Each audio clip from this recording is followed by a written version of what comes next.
Hello guys, मेरा नाम है जय। Welcome to agri. आज हम बात करें एग्रोनॉमी एक नए टॉपिक की जिसका नाम है वीड। तो चलिए वीड से शुरुआत करते हैं। वीड क्या है? तो वीड एक अवांछित पौधा है जो आपने आपके फील्ड में अपने आप ग्रो कर गया, उग गया। ठीक है। A weed is a plant growing where it is not desired. जहां आपकी इच्छा नहीं थी वहां वो पौधा उग गया। जैतरटूल ने तो यहाँ तक कह दिया कि a plant out of place, मतलब उसकी स्थान वहां पे नहीं था लेकिन वो अपनी मर्जी से आ गया आउट ऑफ प्लेस। ठीक है। उसको इसने बोला खरपतवार वीड। जैंथ्रोटुल को ही हम वीड साइंस का फादर बोलते हैं। वीड साइंस का फादर कौन है जी? जैंथ्रोटुल। आपसे ये क्वेश्चन पूछा जाता है, वीड साइंस के फादर कौन है? जैंथ्रोटुल है। ये क्वेश्चन ऑब्जेक्टेड में आ सकता है। तो वीड से इतनी दिक्कत क्या हुई, वीड को ऐसे क्यों बोला, उसको एक पौधे को फील्ड से निकालना क्यों बेहतर समझा, उसको क्यों कोसा जाता है, तो चलिए आज उसकी बात करते हैं। हार्मफुल इफेक्ट, क्योंकि ये क्या करता है आपकी फसल के साथ कंपटीशन करता है, उसको हार्म पहुंचाता है, उसके लिए हानिकारक है। It compete for water, nutrient, light and space. तो ये जल में स्पर्धा करता है। ठीक है। कंपटीशन पैदा करता है। ये न्यूट्रिएंट खींच लेता है पौधे के, मेन क्रॉप के। ये उसके साथ स्पेस में कॉम्प्रोमाइज कर देता है। ठीक है। अपना जो मेन मेन फसल है वो उसको कॉम्प्रोमाइज देखना पड़ता है स्पेस में। और उसको लाइट की भी दिक्कत आ जाती है, क्योंकि ये तो वीड जो होता है वो ग्रो कर जाता है, काफी बड़ा हो जाता है। ठीक है। और अपनी जो मेन फसल के जो पौधे हैं छोटे छोटे बेचारे वो नीचे रह जाते हैं। ठीक है। उनका खाना छीन छीन के खाता है वीड, इसीलिए ठीक है वीड को इतना कोसा जाता है। रिड्यूस क्रॉप यील्ड, ये करता क्या है? जब इतना कंपटीशन पैदा करेगा तो ये क्या कर लेगा, जो मेन क्रॉप है उसको, उसकी जो उपज होगी वो कम हो जाएगी, रिड्यूस हो जाएगी, रिड्यूस कर देगा। हार्बर पेस्ट एंड डिजीज, इतना नहीं था कि सिर्फ न्यूट्रिएंट्स अपटेक करके, मतलब ये कंपीट करके और बस टिक गया। इसने क्या कर दिया, वीड ने कीटों को, रोगों को, उसके रोगों के जो कीटों को क्या कर दिया, स्पेस देना चालू कर दिया, रहने के लिए घर बना के देना चालू कर दिया। ठीक है। तो वीड का जो प्लांट है उसके अंदर जाके कीट वगैरह अपने अंडे दे देते हैं, या वहां पे खुद शेल्टर बना के वहां पे रहने लग जाते हैं। ठीक है। तो वीड उनको आवास स्थान भी देता है। ठीक है। हार्बर मतलब आवास स्थान, आश्रय। इंटरफेरेंस विद हार्वेस्टिंग, हार्वेस्टिंग में भी इंटरफेरेंस होती है वीड की। जैसे कि आपने क्या कर दिया, आप कटाई कर रहे हो, कंबाइन ले आए आप फील्ड में, अब सरसों की कटाई चल रही है, सरसों की कटाई कर रहे हो, साथ में सत्यानाशी। ठीक है। आर्जिमोन मैक्सिकाना के अगर बात नाम सुना होगा आपको, आपने इंग्लिश मीडियम वालों ने, सत्यानाशी का। आर्जिमोन मैक्सिकाना का मस्टर्ड के फील्ड में उग जाना वीड हो गया। ठीक है। उस वीड को वो साथ में काट लेते हैं, सरसों की फसल के साथ उसने क्या कर दिया, आर्जिमोन मैक्सिकाना मतलब सत्यानाशी को भी हार्वेस्ट कर दिया। अब क्या हुआ, अब सरसों के जो सीड है, मस्टर्ड के जो सीड है, उसके साथ सत्यानाशी के जो आर्जिमोन मैक्सिकाना के, मैक्सिकाना की क्या हुआ, सीड मिक्स हो गए। अब मस्टर्ड और आर्जिमोन मैक्सिकाना की सीड मिक्स हो गए। अब ये चले गए आगे सीड का तेल निकालने के लिए, हम ऑयल बनाने के लिए आगे ले गए हम। ठीक है। जैसे ही मस्टर्ड और आर्जिमोन, मस्टर्ड के सीड तेल बनाने के लिए, ऑयल बनाने के लिए उसके अंदर फंक्शन करेंगे मशीन के अंदर, तो साथ में आर्जिमोन मैक्सिकाना भी मिक्स हो जाएगा। वो तो मिक्स है पहले से, हार्वेस्ट के साथ हो गया था, हार्वेस्ट वो भी हो गया था। ठीक है। तो अब जो तेल निकल के आएगा वो तेल कैसा होगा, उसकी क्वालिटी अच्छी नहीं होगी। ठीक है। प्रोड्यूस की जो प्रोडक्ट की क्वालिटी है वो भी रिड्यूस हो जाएगी। अब चलो क्वालिटी रिड्यूस हुई तो चलो ठीक है, समझ गए, लेकिन इसने क्या किया, इंसानों में ड्रोपसी डिजीज को भी फैला दिया। ड्रोपसी नाम से जो डिजीज आई उसको भी फैलाना स्टार्ट कर दिया। ठीक है। तो इतना पंगा हो जाता है जब वो कटाई में क्या करते हैं, हार्वेस्टिंग में प्रॉब्लम क्रिएट करते हैं। Reduce quality of produce, produce की क्वालिटी तो गिराते ही गिराते हैं। ठीक है। Increase cost and cultivation, cost और कल्टीवेशन भी लग जाती है। जैसे कि वीड को हटाना पड़ेगा वरना इतनी दिक्कत आ जाएगी, रोग तक फैलने लग जाएंगे इंसानों में। तो हम वीड को क्या करते हैं, निकालते हैं। उसके लिए प्रॉपर लेबर चाहिए, अब ज्यादा वीड हो गया तो प्रॉपर लेबर चाहिए। ठीक है। और उसको हटाने के लिए, उसको मेंटेन करने के लिए, उसको कह दें कि कल्टीवेशन तक आपको क्या करना पड़ेगा, उसके अंदर आपको, चाहे उसको रोकने के लिए, पहले से सावधानी करने के लिए भी आपको पूरी पूरी कोस्ट लगानी पड़ेगी। ठीक है। तो इंक्रीज कोस्ट, ये अल्टीमेटली क्या कर रहा है, कोस्ट को बढ़ा देता है। अब यहाँ पे लिखा है यील्ड लॉस में रिड्यूस, सॉरी, यील्ड लॉस में रेंज 20 to 80%। लेकिन मैं आपको बता दूं, आपका ये क्वेश्चन है, एक सीक्वेंस आता है, मैं उसकी ट्रिक बता रहा हूँ। विड, विड नाम से ट्रिक है। ऐसे समझो कि फील्ड का जो मैक्सिमम यील्ड लॉस है वो कैसे होता है, वीड से होता है, उसके बाद होता है इंसेक्ट से, उसके बाद होता है डिजीज से। ये एक छोटी सी ट्रिक है वीड, जिसमें आप लिखोगे वीड से सबसे ज्यादा लॉस, फिर इंसेक्ट से, और फिर आता है डिजीज से। ओके, तो वीड से होता है 33% का यील्ड लॉस, इतना मतलब एक आइडिया लगता है। और इंसेक्ट से अराउंड होता है 26% यील्ड लॉस, डिजीज से होता है 20% यील्ड लॉस, और बचा हुआ अदर 21%। ठीक है, बाकी कारणों से 21% तक हो जाता है, चाहे वो एनवायरमेंटल वगैरह के कारण। ओके, इस तरीके से।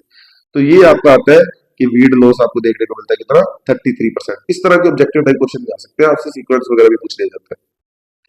अब चलो, वीड को इतनी गालियां निकाली हमने, इतना बुरा बुरा बोला, ठीक है, अब चेक करते हैं कि उसके कोई फायदे होते हैं। तो जी हाँ, कुछ फायदे भी है, वो पढ़ लेते हैं। प्रिवेंट सोइल एरोजन, ये क्या करता है, मृदा अपरदन को रोकता है। जैसे आपने सुना हो साइनोडोडाक्टाइलॉन, जो दूध ग्रास है, वो पूरा का पूरा लोन लोन आपने देखा होगा लोन, वो फील्ड को क्या करती है, कवर कर देती है। उससे मिट्टी के सोइल के जो पार्टिकल्स है वो एक जगह से दूसरी जगह पे ट्रांसफर नहीं होते, तो सोइल का एरोजन जो है वो रुकता है। ठीक है, तो ये क्या करते हैं, मृदा अपरदन को रोकते हैं, सोइल एरोजन को प्रिवेंट करते हैं। Add organic matter, like vegetative growth इनकी है अच्छी खासी, वीड काफी अच्छी वेजिटेटिव ग्रोथ करता है। जब ये सोइल में इनकॉर्पोरेट हो जाता है तो इसका डीकम्पोजिशन होता है, डिकम्पोज होने के बाद आपको जो ऑर्गेनिक मैटर मिलता है, ठीक है, तो ये ऑर्गेनिक मैटर भी बढ़ा देते हैं। यूज्ड एज फूडर, अब जैसे ग्रास वगैरह है, दूध घास वगैरह जिसकी मैंने बात की साइनोडोडाक्टाइलॉन, अब उसको चारे के लिए भी एनिमल्स कंज्यूम करते हैं। ठीक है, एज अ फूडर क्रॉप उसको यूज किया जा सकता है, तो चारे के लिए भी यूज हो जाती है। मेडिसिनल वैल्यूज, अगर आपने सुना है स्ट्रिगा के बारे में, स्ट्रिगा एक ऐसा वीड है जो डायबिटीज के लिए अच्छा माना जाता है। ठीक है, तो मेडिसिनल वैल्यू भी अच्छी है।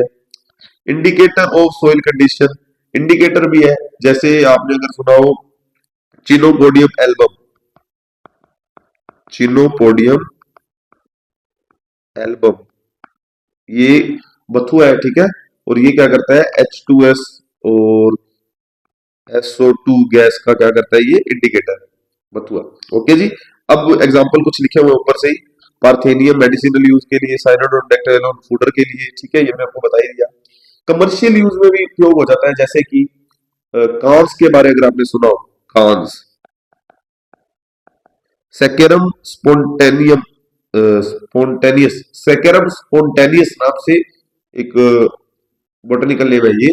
ठीक है, ये कांस का है, और इससे क्या, इसका यूज होता है छत बनाने के लिए, रूफ के लिए। ठीक है, रूफ बनाने के लिए कांस का यूज करते हैं। और अगर आपने सुना हो कासनी का, कासनी, चिकोरम, कासनी, ये बरसीम का, जो आपके बरसीम की क्रॉप होती है उसका बीड है, कासनी चिकोरम बोलते हैं इसे।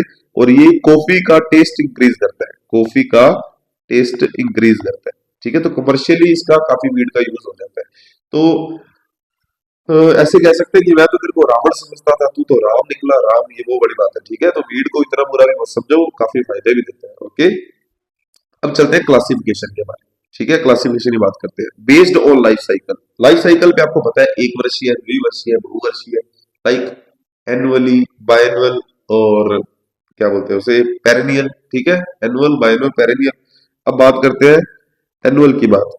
Complete life cycle in one season, एक सीजन में, या ऐसे कह दो कि एक वर्ष में अपना जीवन काल, अपना लाइफ साइकिल कंप्लीट कर लेते हैं, तो उसे हम क्या बोलते हैं, एनुअली वीड, एनुअल वीड है वो। और ये चिनोपोडियम, चिनोपोडियम हो गया जिसे हम बथुआ कहते हैं,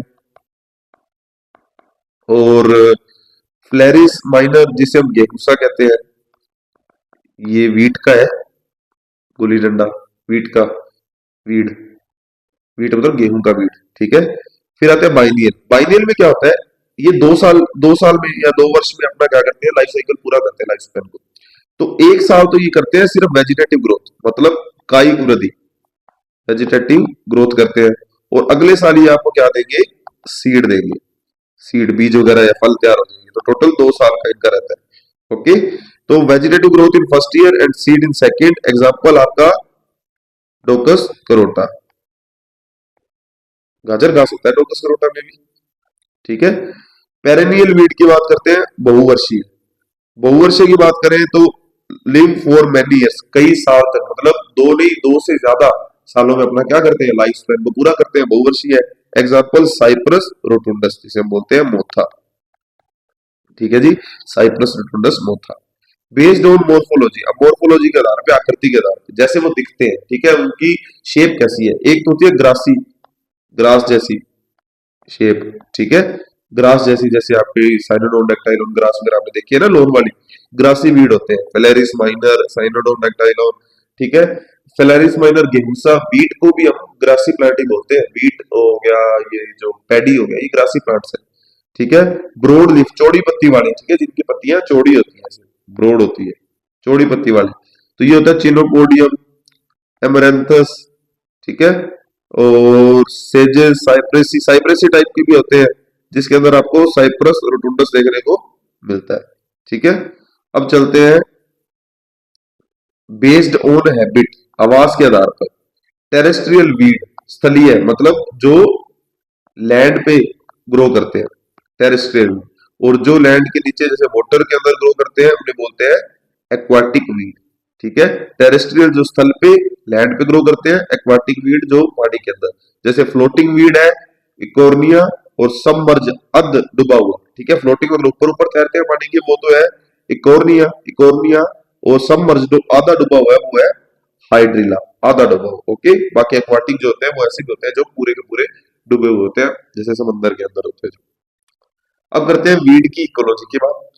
ecology, weed ecology deals with the relationship of weed with their environment, मतलब वीड का उनके एनवायरनमेंट के साथ, ठीक है, कैसा परिस्थिति है, कैसे उसको मेंटेन, मतलब उसके एनवायरनमेंट में कैसे डला हुआ है, कैसे ग्रो करता है, उसकी बात कर रहे हैं।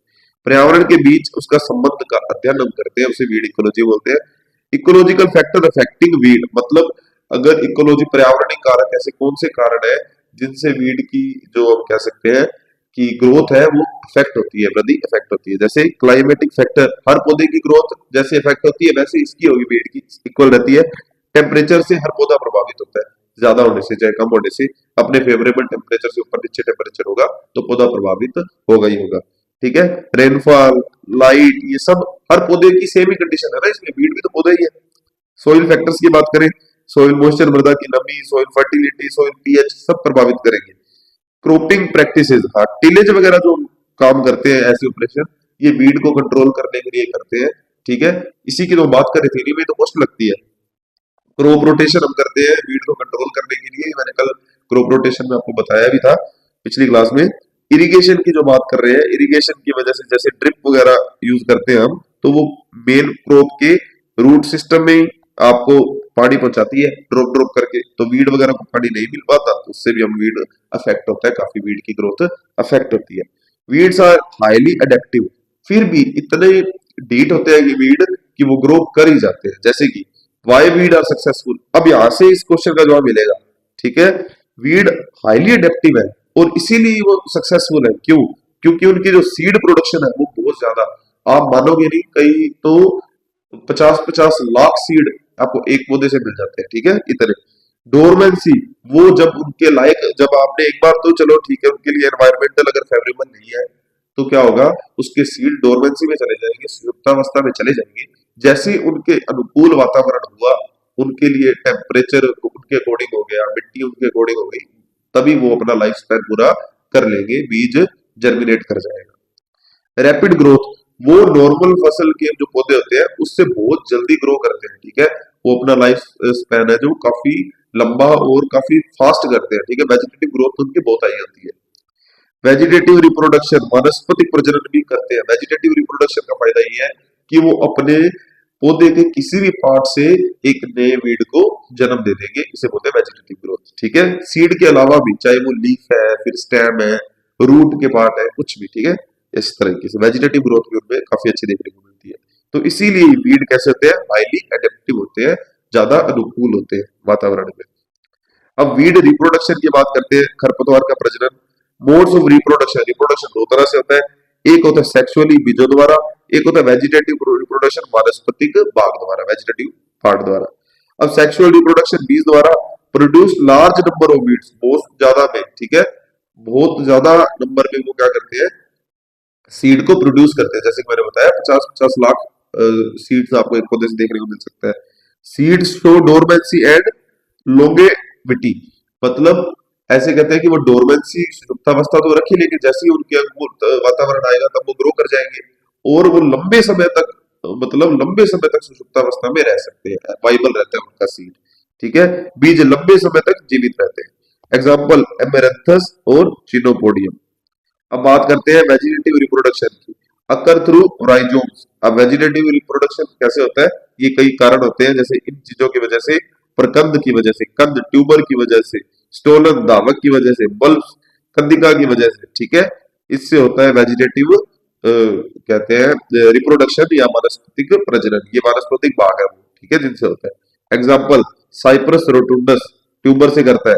साइनोडोन डेक्टाइलोन स्टोलन से करता है। ये घास किससे करती है? स्टोलन से करती है। Makes weed control very difficult. इसी वजह से वीड का कंट्रोल बहुत डिफिकल्ट हो जाता है, क्योंकि कहीं ना कहीं वेजिटेटिव पार्ट छूट जाता है और वहां से एक नया वीड जन्म ले लेता है, इस तरीके से। अब करते हैं सीड डिसेमिनेशन ऑफ वीड। खरपतवार बीजों का प्रसार। बीज फैलते कैसे हैं? ऐसे कैसे, मतलब उनका कंट्रोल नहीं किया जा सकता, इन्हीं कारणों की वजह से नहीं किया जा सकता। पढ़ते हैं, बीजों का एक स्थान से दूसरे स्थान पर फैलना कहलाता है सीड डिसेमिनेशन। ठीक है, अब करते हैं ये कैसे होता है, मेथड देखते हैं। बाय विंड, हवा के द्वारा हो जाता है। अब कैसे होगा? Light and hairy seeds. Seed कैसे होते हैं? बहुत ही हल्के होते हैं, हेयरी होते हैं, तो वो हवा के द्वारा उड़ के भी चले जाते हैं। एग्जाम्पल पार्थेनियम के सीड आपको दिखेगा। By water, aquatic and floating beads. जो एक्वाटिक होते हैं, जलीय जो खरपतवार होते हैं, उनके जो बीज होते हैं वो क्या होता है, जल के द्वारा एक जगह से दूसरी जगह पे डिसेमिनेट कर जाते हैं, फैल जाते हैं। बाय एनिमल, पशुओं द्वारा। सीड स्टिक टू फर। पशुओं की जो चमड़ी है उसके ऊपर क्या होता है, सीड चिपक जाते हैं। एक तो इस तरीके से हो जाता है, एक और तरीके से होता है। अगर आपने कभी देखा होगा, कभी आपने गाय वगैरह या कोई बैल वगैरह देखा होगा, जो क्या करते हैं, जो जैसे गेहूं वगैरह के बीज काफी खा लेते हैं, जो वो जिस प्रकार का भी बीज खाएंगे फिर वो उसको पचाते बहुत कम है। ठीक है, उनको पचता बहुत कम है। उसके बाद क्या होगा, जैसे ही वो डंग या गोबर करते हैं, ठीक है, उसके बाद आप देखोगे उनके अंदर आपको एग्जैक्ट बीज आपको दिखाई देंगे। ठीक है, गोबर के अंदर ऐसे बिल्कुल सही बीज आपको दिखाई देंगे। अब वो वैसे अगर वो जैसे कुछ उसने वीड वगैरह खा लिया, क्योंकि चरने के लिए वीड तो चारे के रूप में उपयोग किया जाता है, जैसे ही उसने चरने के लिए खा लिया, उसके बाद उसको आप फील्ड में लेके गए या उसकी खाद बना के गोबर का फील्ड में लेके गए, उसके साथ वो बीज क्या हो जाएंगे, ट्रांसफर हो जाएंगे फील्ड में। तो खाद के द्वारा भी हो सकता है, अगर अच्छी सड़ी गली खाद नहीं होगी तो ऐसे भी वीड ट्रांसफर हो जाता है एक जगह से दूसरी जगह एनिमल के द्वारा। ओके, बाय मैन, मानव के द्वारा कैसे हुआ? Contaminated seeds, farm implements. मतलब ऐसे होगा कि फार्म इम्प्लीमेंट्स जो आप यंत्रों का उपयोग करोगे फील्ड के अंदर, ठीक है, या आपके साथ भी चिपक के वो वीड जा सकता है, वीड के सीड जो है ग्रो कर सकते हैं, आपके साथ भी जा सकता है। ठीक है, फार्म के इम्प्लीमेंट्स को इसीलिए कहते हैं कि साफ वगैरह करके फिर खेत में यूज करना चाहिए, फील्ड में यूज करना चाहिए, ताकि कहीं उसके साथ वीड वगैरह ना चिपका हो। सेल्फ डिसेमिनेशन, बाय खुद, मतलब खुद की तरफ से भी बीज, जो बीज है वो कैसे फैलते हैं पौधे के, जैसे कोई बीड है, ये क्या करता है, खुद ब्रस्ट ऑफ पोर्ट्स, ये ऐसे उड़ाता है खुद, इससे खुद से निकल जाते हैं बीज, खुद वो अपने आप क्या करता है, ब्रस्ट करता है, एक तरह से फैलाता है, छोड़ता है। ठीक है, आगे फैलने के लिए, तो इसे बोलते हैं ब्रस्टिंग ऑफ पोर्ट्स। पोर्ट्स की क्या होती है, ब्रस्ट होती है, पोर्ट्स टूटता है और उसके अंदर से काफी सारे बीज हवा के द्वारा या छोटे छोटे पार्टिकल्स के रूप में निकलते हैं। बहुत छोटे छोटे पार्टिकल्स हो सकते हैं वो, और हल्के हो सकते हैं, जिससे वो फैलते हैं। ठीक है, काफी ज्यादा मात्रा में। Importance in weed management. अब वीड की मैनेजमेंट कैसे करते हैं, इसकी इंपॉर्टेंस के बारे में पढ़े। Helps in planning control measures. आप प्लानिंग कंट्रोल मेजर्स जो होते हैं, जो भी जिस तरह के उपाय होते हैं उनकी मदद लें। प्रिवेंट स्प्रेड ऑफ वीड, कोशिश करें कि आप सावधानी पहले, वो कहते हैं ना दुर्घटना से देर बली नहीं, ये तो नहीं कहते, वो कहते हैं कि सावधानी कर लो, खतरा होने से पहले, खतरा होने से पहले सावधानी कर लो। ठीक है, तो प्रिवेंट करना है स्प्रेड ऑफ वीड, वीड के फैलने से पहले या क्या कर लो, बचा लो, उसको कंट्रोल कर लो। असेंशियल फॉर इंटीग्रेटेड वीड, ठीक है, मैनेजमेंट। हाँ, essential for integrated weed management, आपको ये वीड मैनेजमेंट में इंटीग्रेटेड वीड मैनेजमेंट का उपयोग करो। पहले आप खुद अपने तरीके से लेबर लगा के कंट्रोल करने की कोशिश करो, फिर आप कुछ बायो हर्बिसाइड वगैरह डाल के कोशिश करो, फिर अगर आप फिर भी नहीं कंट्रोल हो रहा, फिर आप हर्बिसाइड वगैरह की तरफ, केमिकल्स की तरफ आगे जाते हो। कुल मिला के इंटीग्रेटेड वीड मैनेजमेंट में ये कह रहा है कि वो आप सस्टेनेबल तरीके से एनवायरमेंट को ध्यान रख के वीड को कंट्रोल करो, क्योंकि वो तो करना जरूरी है। ठीक है जी। तो अब कुछ छोटा सा टॉपिक है, मैं आपको वो और बता देता हूँ। अभी एक सेकेंड। हाँ जी। तो एब्सोल्यूट वीड क्या होता है? एब्सोल्यूट वीड वो होता है जो पूर्णतः जिसको वीड माना गया है। ऐसे समझो कि इंग्लिश में बोलो तो it is totally weedy in nature. Totally weedy in nature, may be annual, may be annual, biennial and perennial. ठीक है जी। ऐसे कैसे टोटली वीडी इन नेचर, इसे बोलेंगे एब्सोल्यूट वीड। ये तो पूर्णतः वीड ही है। ठीक है, मतलब किसी पौधे से ऐसे नहीं कह सकते कि कोई वेराइटी है किसी चेंज हुई हुई, या कोई अन्य क्रॉप है किसी तरह की, जैसे मस्टर्ड में वीट का मिक्सिंग होगी, इस तरीके नहीं। ये प्रॉपर वीड है। जैसे आपने मोथा वगैरह सुना होगा, हिरणखुरी वगैरह सुना होगा, सत्यानाशी सुना होगा, ठीक है, आर्जिमोन मैक्सिकाना सत्यानाशी वगैरह, उस तरीके से टोटली एब्सोल्यूट वीड है ये। फिर आता है relative weed. Relative weed like weed grow due to impurity of seed.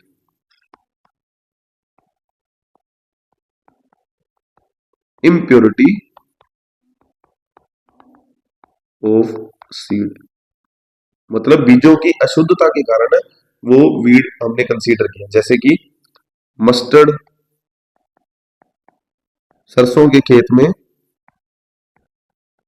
Wheat का पौधा, गेहूं का पौधा। तो गेहूं का पौधा अगर सरसों के खेत में आप उग जाता है वीड की मतलब सीड की मिक्सिंग की वजह से, तो हम वीड को क्या मानते हैं? खरपतवार। इस तरीके के रिलेटिव वीड बोलते हैं इसे। फिर आता है रगवीड। रगवीड जो होता है ये होता है आपका, जो मैंने आपको बताया था ना, नहीं बताया शायद, कि वीट वीट की एक वैरायटी लगाई मैंने, सोनालिका। सोनालिका पूरे फील्ड में मैंने 5 हेक्टेयर के अंदर सोनालिका की वैरायटी लगा दी। ठीक है, इसके साथ अब मुझे, मैंने देखा कि इस मेरे सोनालिका की जो वैरायटी की पंक्तियां लगी हुई है, जो रो लगी हुई है, इसके अंदर मैंने कहीं आसपास मिक्स देखे राज 171 वैरायटी के पौधे। ठीक है, तो मैं, हालांकि दोनों ही गेहूं के पौधे हैं, ठीक है, दोनों ही वीट के पौधे हैं, लेकिन मुझे ये वैरायटी अलग मिली, जबकि मेरी इच्छा से नहीं उगे। मैंने तो सोनालिका उगाई अपनी इच्छा से, उसके अंदर राज 171 भी अपने आप उग गई, या तो सीड की मिक्सिंग रही होगी या जो भी, जिस भी तरीके से। ठीक है, तो इसको मैं क्या बोलूंगा? वीड बोलूंगा। ठीक है, और इस तरीके के वीड को हटाना क्या होता है? रोगिंग कहलाता है। उसे बोलते हैं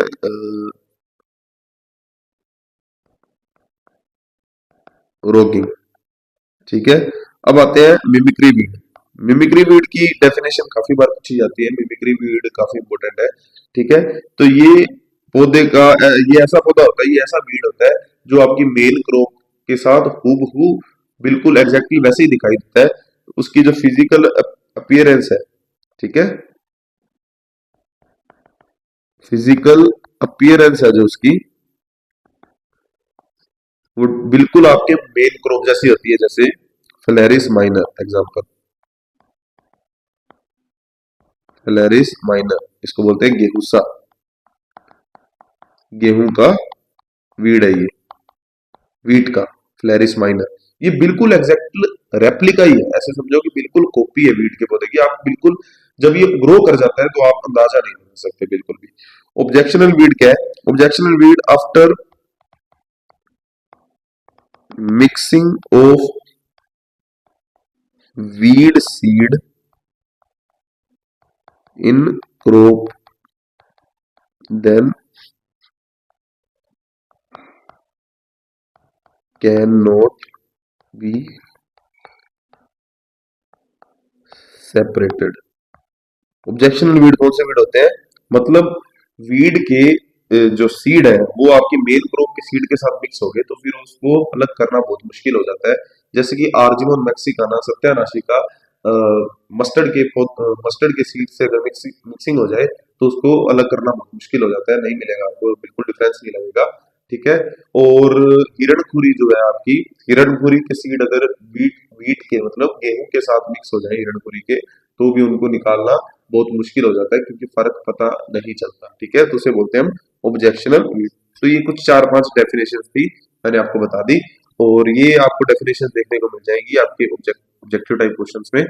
ठीक है जी, तो आज के लिए बस इतना ही। अब वीड की अगली क्लास लेके आऊंगा जल्दी, तो आप चैनल को सब्सक्राइब कर लीजिए। हम लोग क्वालिटी में रखते हैं। नेक्स्ट वीडियो मिलते हैं। Thanks for watching, bye bye guys.